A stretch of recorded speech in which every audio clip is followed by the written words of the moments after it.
Good morning students.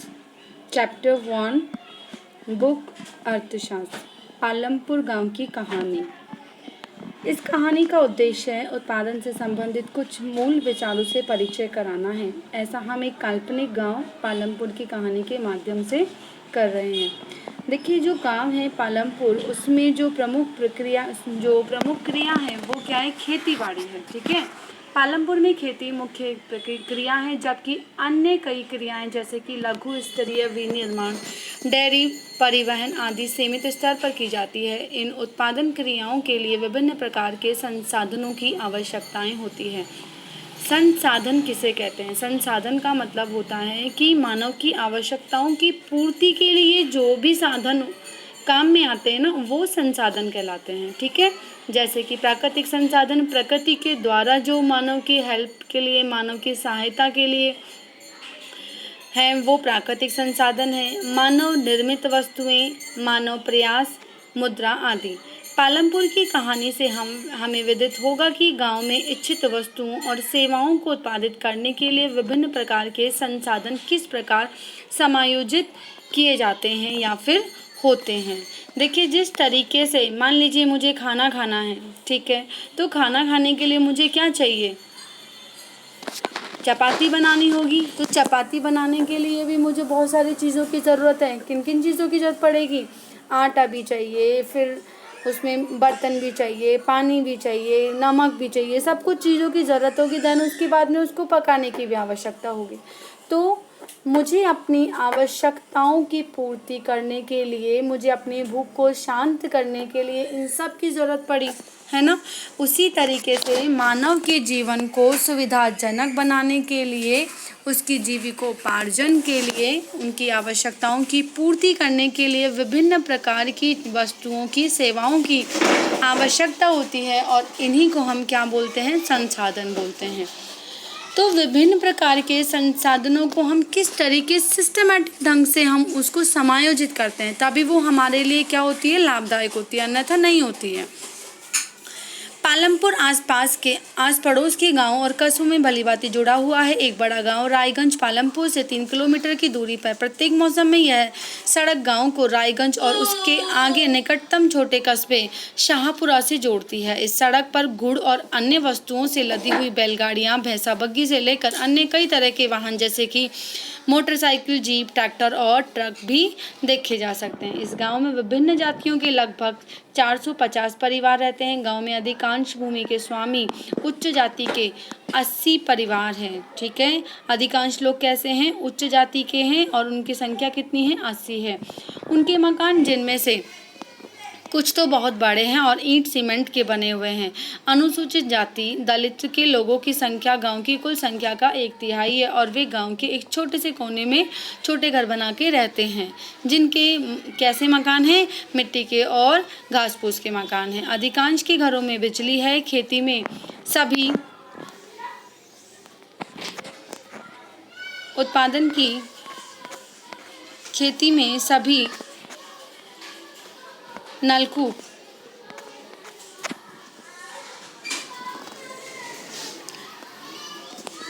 नलकूप बिजली से ही चलते हैं।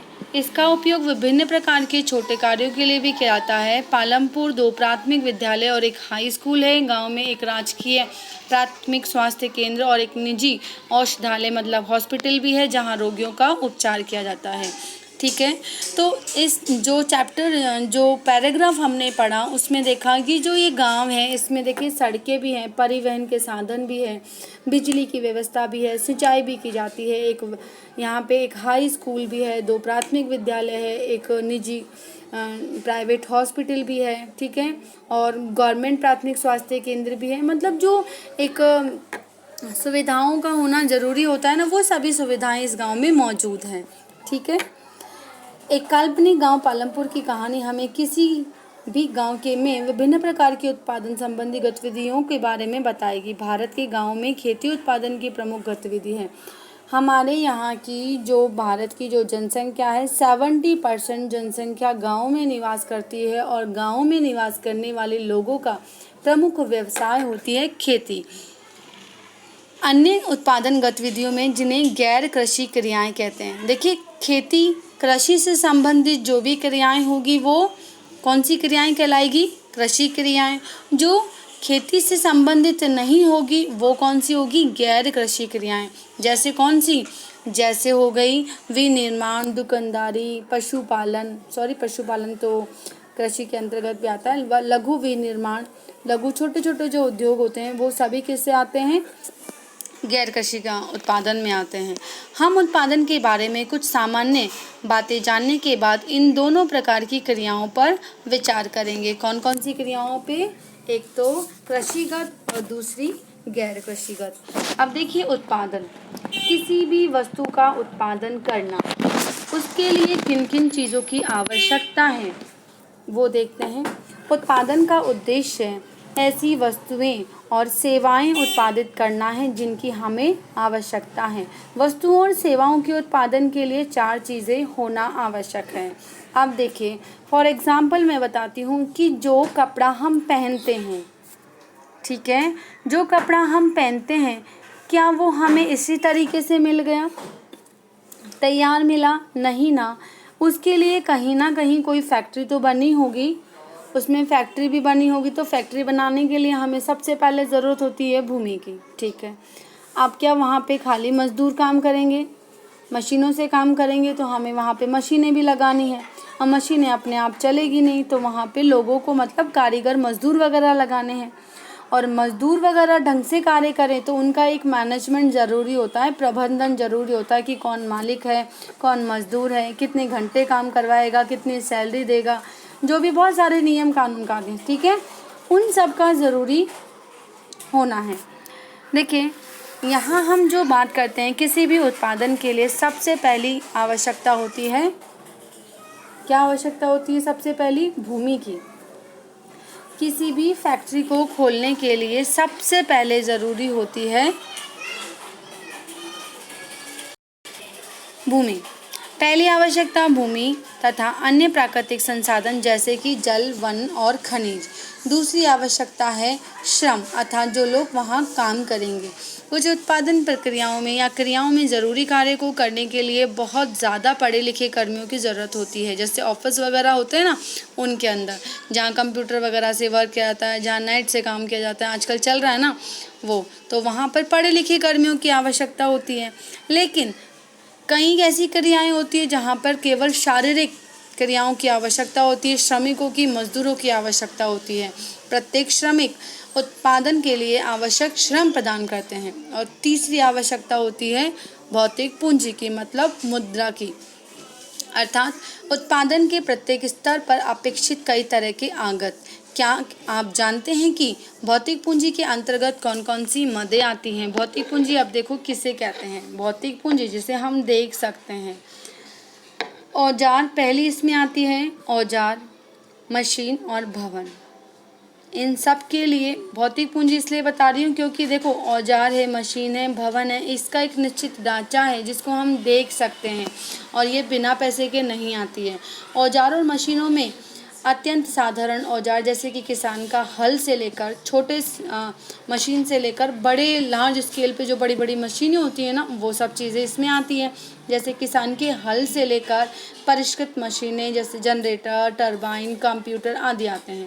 औजारों, मशीनों और भवनों का उत्पादन में कई वर्षों तक इसका प्रयोग होता है। इन्हें स्थायी पूंजी कहा जाता है। एक बार जब पैसा लगा देते हैं, मान लीजिए कोई मशीन अगर हम खरीद कर लेकर आते हैं तो हर साल उस मशीन को चेंज करने की ज़रूरत नहीं होती, वो सालों साल चलती है जब तक कि वो ख़राब नहीं होती। इसका मतलब है कि वो क्या है, हमारी हमने 10,000 की एक मशीन खरीद ली, मतलब हमने पूंजी वहाँ क्या कर दी, लगा दी। अब हर साल उसकी कीमत बढ़ रही है, घट रही है, इससे कोई मतलब नहीं है। हमने वहाँ स्थायी पूंजी है वो हमारी लगा दी, अब हम निश्चिंत है, अब हमें कोई दूसरा ही सामान या दूसरी ही मशीन खरीदनी होगी, ये नहीं खरीदनी होगी।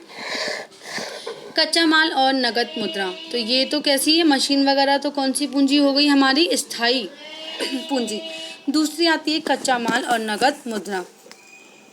उत्पादन में कई प्रकार की कच्चे माल की आवश्यकता होती है, जैसे कि कपड़ा बनाने के लिए सूत के धागे की, कच्चा सूत की आवश्यकता होती है ना, जैसे बुनकर के द्वारा प्रयोग किए जाने वाले सूत और कुम्हारों के द्वारा प्रयोग में लाई जाने वाली मिट्टी। उत्पादन के दौरान भुगतान करने तथा ज़रूरी माल खरीदने के लिए कुछ पैसों की आवश्यकता भी होती है। कच्चा माल और नगद पैसों को कार्यशील पूंजी कहते हैं। कार्य करने के लिए, कार्य शुरू करने के लिए जो पूंजी की आवश्यकता होती है उस पूंजी को हम क्या बोलते हैं? कार्यशील पूंजी कहते हैं। जैसे कि हमने जो भौतिक पूंजी है, हमारी जो औजार है, मशीन है, भवन है, उसके लिए हमें सबसे पहले ज़रूरत किसकी होगी? नगद पैसे की ज़रूरत होगी, है ना। और तो इन चीज़ों के लिए, ये विभिन्न प्रकार की जो भी चीज़ें हैं उत्पादन के लिए, उस दौरान औजार, मशीन, भवनों से भिन्न ये चीज़ें उत्पादन क्रिया के दौरान समाप्त हो जाती हैं। एक चौथी आवश्यकता भी होती है, उनको स्वयं उपभोग हेतु बाजार में एवं बिक्री हेतु उत्पादन करने के लिए भूमि, श्रम और भौतिक पूंजी को एक साथ करने योग्य बनाने के लिए ज्ञान और उद्यम की आवश्यकता होती है। आजकल इसे हम क्या कहते हैं? मानव पूंजी कहते हैं। क्या कहते हैं? मानव पूंजी कहा जाता है। अब देखिए मानव पूंजी क्या होती है भाई? देखिए हमारे पास पैसा भी है, हमारे पास मशीन भी है, औजार भी है, भवन भी है, मतलब कारखाने भी हैं, लेकिन इन सब को जनरेट करने वाला कौन होता है? कोई जानवर तो नहीं हो सकता ना, क्योंकि एक बुद्धिशील प्राणी कौन है? मानव ही है। और इन सब में पूंजी लगाने वाला, श्रम देने वाला, ठीक है, समायोजन करने वाला एक मानव होता है, और इसे हम क्या कहते हैं? मानव पूंजी कहते हैं। पढ़े लिखे जो युवक युवतियां हैं वो क्या करते हैं? आज हम पढ़ाई कर रहे हैं, ठीक है ना, आज हम पढ़ाई कर रहे हैं, पढ़ाई करेंगे, बड़े होंगे, अच्छी एजुकेशन प्राप्त करेंगे, और फिर उसके बाद में कहीं ना कहीं कुछ ना कुछ पूंजी उपार्जन के लिए, अर्थ उपार्जन के लिए हम काम करते हैं, ठीक है। तो हम भी क्या हो गए? मानव पूंजी हो गए, क्योंकि हम भी क्या काम कर रहे हैं? पूंजी को ही डेवलप कर रहे हैं, पूंजी का ही उत्पादन कर रहे हैं। और जब तक मानव इन चीज़ों से जुड़ा हुआ नहीं रहेगा, ये सभी क्या हो जाएगी? बेकार हो जाएगी, ठीक है। तो मानव पूंजी के विषय में और अधिक अध्ययन हम इस चैप्टर में करेंगे। कारखाना है, कारखाने के अंदर मशीन है, सब कुछ है, लेकिन काम करने वाले लोग नहीं होंगे तो उस कारखाने में उत्पादन नहीं होगा, ठीक है। देखिए अब ये जो है इसमें बताया गया है कि यहाँ पे कपड़ा तैयार हो रहा है, ठीक है। इसमें क्या हो रहा है? कपड़ा तैयार हो रहा है। अब इस जगह में क्या क्या चीज़ें यूज़ हो गई है? पहली हमारी चीज़ हुई भूमि, जहाँ पे हमने ये कारखाना खोल रखा है, ठीक है। और दूसरी चीज़ क्या है? यहाँ पे काम करने वाले श्रम पूंजी लग रही है ना, ये जो व्यक्ति काम कर रहे हैं यहाँ पर, ये क्या है? श्रम कर रहे हैं, काम कर रहे हैं, मेहनत कर रहे हैं। और तीसरी चीज़ यहाँ पे क्या है? पूंजी। ये जो पूंजी लगी हुई है, जो मशीनें इसमें दिखाई दे रही है, वो हमारी कौन सी पूंजी है? भौतिक पूंजी है। कौन सी पूंजी है? भौतिक पूंजी है। और इन सब को हम समायोजित कर देते हैं तो क्या होता है? उत्पादन होता है, मतलब कपड़ा बनकर तैयार हो जाता है, ठीक है। तो पालमपुर की कहानी को पढ़ने के लिए सबसे पहले क्या देखेंगे? 3 प्रकार के जो कारक हैं इसके बारे में हम अध्ययन करेंगे, ठीक है। पहला, पालमपुर में खेती, तो ये मैं आपको नेक्स्ट क्लास में पढ़ाऊँगी। अब तक जो हमने देखा इसको मैं एक बार वापस रिवाइज कर देती हूँ। पालमपुर गांव है, इस गांव के अंदर जो आवश्यक संसाधन होने चाहिए एक सुविधापूर्ण जीवन के लिए, जैसे सिंचाई, बिजली, विद्यालय, हॉस्पिटल, सड़कें, वो सभी परिवहन के संसाधन वगैरह सब इसमें मौजूद हैं। और उत्पादन के लिए ज़रूरी होता है,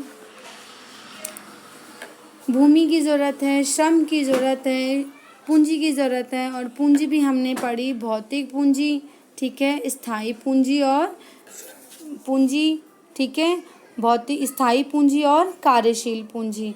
जो स्थायी पूंजी थी उसमें एक बार पैसा लगा देते हैं, बार बार वो, ठीक है, स्थिर है, भौतिक पूंजी दिखाई दे रही है। दूसरा है कार्यशील, नगद मुद्रा, इस नगद मुद्रा को ही हम क्या बोलते हैं, कार्यशील मुद्रा कहते हैं।